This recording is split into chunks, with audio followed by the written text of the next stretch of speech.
fascinating. I'm going to take this. I'm going to load it.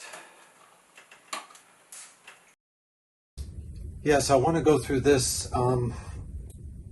It's all new generations and everything in film. I just want to give everybody an idea. This is what I have in my, where I keep my archive. It's all film and stuff. Stopped shooting film in 2003, I believe this is all from. It's kind of interesting. I'll throw that over there. Excuse the sound. So this happens to be probably a 400. Let's see on this one. Yeah, 6 slide. I'll give you an example kind of this. So film would come like this. Roll of film, you know, you're looking upwards $10 a roll, and then maybe another $10 a roll to develop it. So interesting. Slides used to come back in Paris. Slides would come back in these plastic cases, and rarely was my film developed in Paris, but whenever it was, I would keep my eye out for these SEPA. The SEPA lab in Paris had these quite interesting. So what I would do is I would load up 6 rolls. These have not been opened since 2003. They're all cracked and beat up. That's Tri-X. So in there you got 6 rolls times 36 exposure. So I would usually have 1 black and white, and then I would have another 2 more of these with color. I would also constantly be with Sharpies and writing and phone numbers and stuff like that. So it's kind of interesting. I'm just trying to show you. Yeah, here's an empty one. You know, slides would come in there. You know, like this. There's a slide box.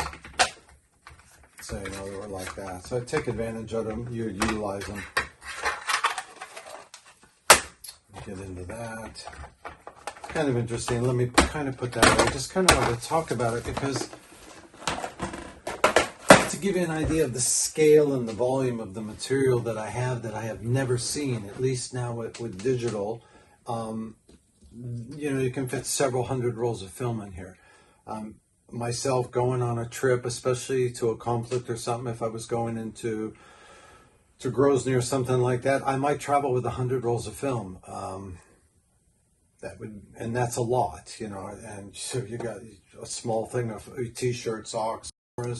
I'm going to be going more over on this this kind of weekly blog. I'm here more to talk about this whole scanning process, but I really wanted to touch into it. I have this. I'm going to go.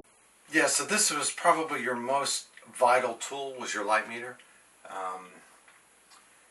Because with transparencies, you had a latitude of maybe a half a stop. You could be half stop over, half stop under. If you were 1 stop under, there was no shadow detail, and the same if you were over. So you learned early on to rely on that, and I think you know, photographers don't even really have to deal with that anymore. It's with digital, it's like having a Polaroid. This is my favorite light meter. It's an older Minolta, but I love it because you have the dials. It's kind of hard to see there. I don't have a light on it. Let's put it in the light. Yeah, you have the dials, but you see where you are. So on your settings, and you see, okay, I need F11, and you can just quickly glance at F11, and you can see quickly where you have to go.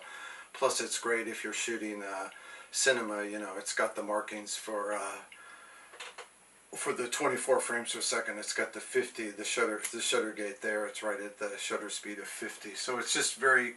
I still use these today, actually. At least this one, not these. And this is a spot meter. The same thing. I love it because you can see.